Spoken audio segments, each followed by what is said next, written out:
Hello guys, welcome back. நான் உங்கள் VK. 8வது ஊதிய குழுவில் ஃபிட்மென்ட் காரணி என்ன, அது மத்திய அரசு ஊழியர்களின் சம்பள உயர்வை எவ்வாறு பாதிக்கலாம், அது என்ன நடைமுறை அப்படிங்கிறதையும், ஃபிட்மென்ட் ஃபேக்டர் அடிப்படையில் இந்த 8th பே கமிஷன் என்ன ஸ்டேட்டஸில் இருக்குது அப்படிங்கிற எல்லா டீட்டெயில்ஸும் இந்த வீடியோவில் பார்க்கலாம். ஸ்கிப் பண்ணாமல் கடைசி வரைக்கும் பாருங்கள், ரொம்பவே யூஸ்ஃபுல்லாக இருக்கும். வாங்க வீடியோக்குள்ளே போகலாம். 8வது ஊதிய குழுக்கான செய்திகள் இப்போதைக்கு என்ன அப்படின்னு பார்த்தீங்கன்னா, கிட்டத்தட்ட 50 லட்சம் மத்திய அரசு ஊழியர்கள் மற்றும் 62 லட்சம் ஓய்வூதியதாரர்களுக்கான ஊதிய கட்டமைப்புகளை திருத்துவதற்காக 8வது மத்திய ஊதிய குழுவை அமைக்கும் செயல்முறையின் ஒரு பகுதியாக பாதுகாப்பு அமைச்சகம், உள்துறை அமைச்சகம், பணியாளர் மற்றும் பயிற்சித்துறை மற்றும் மாநில அரசுகள் உள்ளிட்ட முக்கிய பங்குதாரர்களுடன் மத்திய அரசு ஆலோசனைகளை தொடங்கியுள்ளதால் சம்பள கணக்கீட்டின் ஒரு முக்கிய அங்கமான ஃபிட்மென்ட் காரணியின் இப்போது கவனம் செலுத்தப்படுகிறது. அதாவது இப்போ 8th பே கமிஷனுக்கான ஸ்டார்ட் அப் பார்த்தீங்கன்னா 2025 ஜனவரிலேயே ஸ்டார்ட் ஆயிடுச்சு.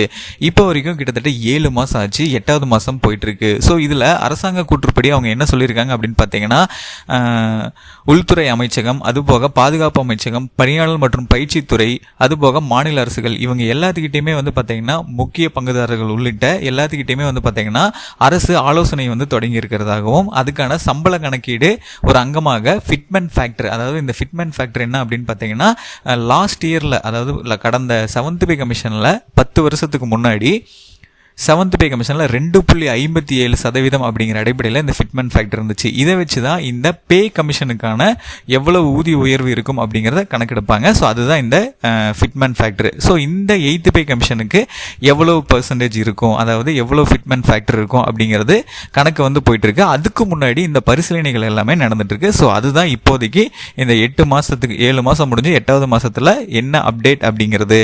ஸோ இதில் ஒரு இடி அறிக்கையின்படி புதிய ஊதிய கமிஷன் கட்டமைப்பின் கீழ் ஒரு அரசு ஊழியரின் அடிப்படை ஊதியம் எவ்வளவு உயர்வும் என்பதை தீர்மானிப்பதில் ஃபிட்மென்ட் ஃபேக்டர், அதாவது ஃபிட்மென்ட் காரணி முக்கிய பங்கு வகிக்கிறது.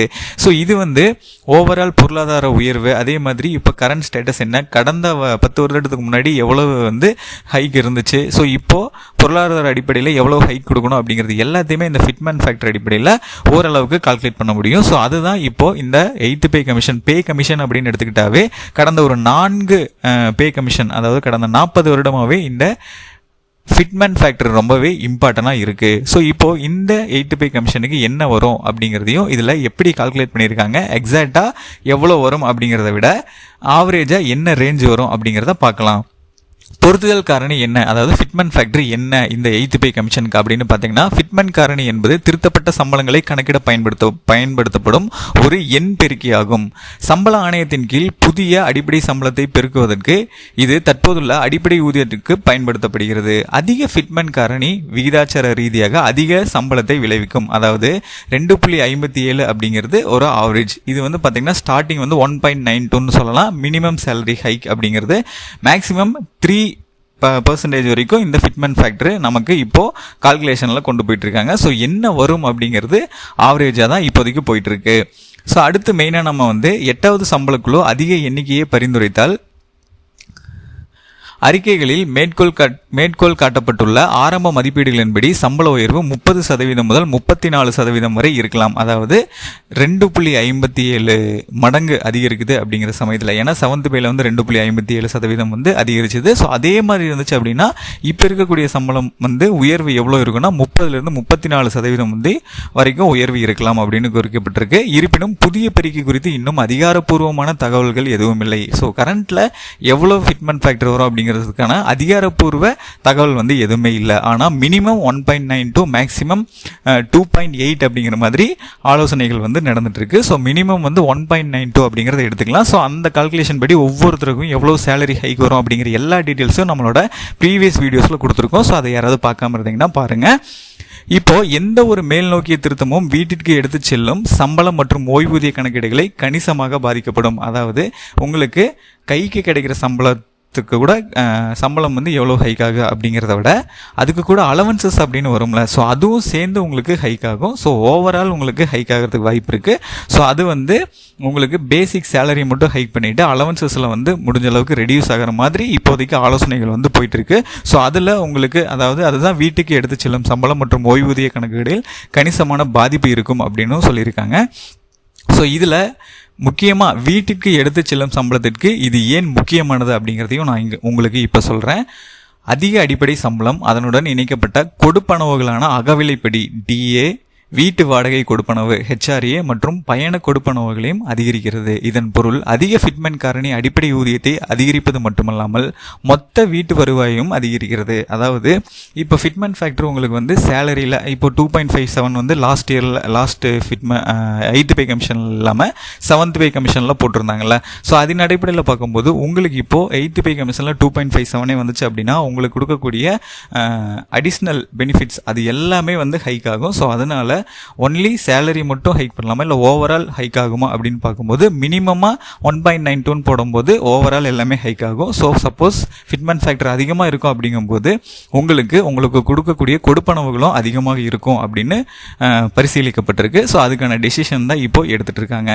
8வது சம்பள கமிஷன் வந்து எப்போது அமலுக்கு வரும் அப்படின்னு பார்த்தீங்கன்னா அதிகாரப்பூர்வ அறிவிப்பு இப்போ வரைக்குமே இல்லை என்றாலும் மக்களவையில் எழுத்துப்பூர்வமாக, நல்லா நோட் பண்ணிக்கோங்க, மக்களவையில் எழுத்துப்பூர்வமாக அளித்த பதிலில் நிதித்துறை இணை அமைச்சர் பங்கஜ் சௌத்ரி வந்து பார்த்தீங்கன்னா பாதுகாப்பு அமைச்சகம், உள்துறை அமைச்சகம், பணியாளர் மற்றும் பயிற்சித்துறை மற்றும் மாநிலங்கள் உள்ளிட்ட முக்கிய பங்குதாரர்களிடமிருந்து உள்ளீடுகள் கோரப்பட்டுள்ளன அப்படின்னு சொல்லியிருக்காரு. ஆணையம் முறையாக அறிவிக்கப்பட்டவுடன் 8வது CPCயின் தலைவர் மற்றும் உறுப்பினர் நியமிக்கப்படுவார்கள் என்று அவர் கூறினார். PTI அறிக்கையின்படி கிட்டத்தட்ட 50 லட்சம் மத்திய அரசு ஊழியர்களின் ஊதிய அமைப்பையும் சுமார் 65 லட்சம் ஓய்வூதியதாரர்களின் கொடுப்பனவுகளையும் திருத்துவதை நோக்கமாக கொண்டு 8வது சம்பள குழுவை அமைப்பதற்கு மத்திய அமைச்சரவை ஜனவரி 2025 ஒப்புதல் அளித்துள்ளது. அதாவது பார்த்தீங்கன்னா மத்திய அரசு ஊழியர்கள் வந்து கிட்டத்தட்ட 65 லட்சம் இருக்காங்க. அதே மாதிரி மத்திய அரசு ஊழியர்கள் வந்து 50 லட்சம் இருக்காங்க. ஓய்வூதியம் பென்ஷன் வாங்குறவங்க வந்து கிட்டத்தட்ட 65 லட்சம் இருக்காங்க. ஸோ இவங்க எல்லாத்தோட பென்ஷன் மற்றும் சேலரி வந்து ரிவைஸ் பண்ண போகிறாங்க. இதுக்கான ஒப்புதல் வந்து பார்த்திங்கன்னா ஜனவரி 2025 ஸ்டார்ட் அப் ஆயிடுச்சு. ஸோ இது எப்போ நடைமுறைக்கு வரும் அப்படிங்கிறதுக்காக தான் எல்லாருமே வெயிட் பண்ணிட்டு இருக்காங்க. 7th பே கமிஷனில் நீங்கள் கம்பேர் பண்ணும்போது கிட்டத்தட்ட இன்னும் ஒரு வருடத்துக்கு பக்கமாக ஆயிரும் இந்த 8th பே கமிஷன் நடைமுறைக்கு வந்து உங்கள் கைக்கு அந்த ரிவைஸ்டு சேலரி, ரிவைஸ்டு பென்ஷன் வர்றதுக்கு. இதை பற்றின சம்மந்தப்பட்ட வீடியோஸும் நம்ம ஆல்ரெடி நம்ம சேனலில் போட்டிருக்கோம். ஸோ பார்க்காம இருந்தீங்கன்னா பாருங்கள். திருத்தப்பட்ட ஊதிய விகிதங்கள் எப்போது செயல்படுத்தப்படும் என்ற கேள்விக்கு பதிலளித்த சௌத்ரி 8வது CPCயில் பரிந்துரைகள் செய்யப்பட்டு அரசாங்கத்தால் ஏற்றுக்கொள்ளப்பட்டவுடன் செயல்படுத்துதல் மேற்கொள்ளப்படும் என்று தெளிவுபடுத்தினார். அதாவது அரசாங்கத்தோட CPC எல்லாமே வெரிஃபை பண்ணிட்டு அரசாங்கம் வந்து ஏற்றுக்கொள்ளப்பட்டதுக்கப்புறம் இது நடைமுறைக்கு வரும்னு சொல்லியிருக்காங்க. ஆனால் எக்ஸாக்ட் மந்த்து டேட்டு இந்த மாதிரி எதுவுமே சொல்லலை. ஸோ ஆவரேஜாக 7th பே கமிஷன் வந்து பார்த்தீங்கன்னா 44 மாதங்கள் ஆச்சு.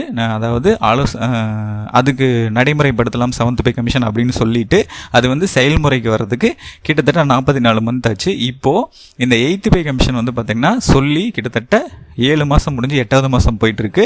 ஸோ இது எப்போ நடைமுறைக்கு வரும் அப்படின்னு பார்த்தீங்கன்னா கிட்டத்தட்ட இன்னும் ஒரு 1 year ஆயிரும்னு சொல்லியிருக்காங்க. ஆனால் எல்லாருமே எதிர்பார்க்கறது 2026 ஜனவரியில் எதிர்பார்க்காங்க. அதுக்கு இன்னும் 4 மாதம் தான் இருக்குது. இப்போ வரைக்குமே இதுக்கான தலைவர் யார், அடுத்த கட்ட நடவடிக்கை என்ன அப்படிங்கிறது இப்போ வரைக்கும் எடுக்கப்படலை. ஸோ அதனால் டெஃபினட்டாக ரொம்பவே டிலே ஆகிறதுக்கு வாய்ப்பு இருக்குது. ஸோ இது எல்லாமே மத்திய அரசு ஊழியர்களுக்கு நான் சொன்ன டீட்டெயில்ஸ் எல்லாமே ரொம்ப யூஸ்ஃபுல்லாக இருந்திருக்கும்னு நினைக்கிறேன். அப்படி இருந்தால் இந்த வீடியோவை லைக் பண்ணிவிட்டு இந்த மாதிரி நிறைய இன்ஃபர்மேஷன் சம்மந்தப்பட்ட வீடியோஸ், பணம் சம்மந்தப்பட்ட வீடியோஸோ உடனுக்குடனே தெரிஞ்சுக்கிறதுக்கு நம்ம சேனலை யாராவது சப்ஸ்கிரைப் பண்ண மாட்டீங்கன்னா மறக்காம இப்போயே சப்ஸ்கிரைப் பண்ணிக்கோங்க. அப்படியே பக்கத்தில் இருக்க பெல் பட்டனையும் கிளிக் பண்ணிடுங்க. அப்போ தான் நான் போகிற ஒவ்வொரு பயனுள்ள வீடியோ உங்களுக்கு உடனுக்குடனே நோட்டிஃபிகேஷன்லாம் வந்து சேரும்.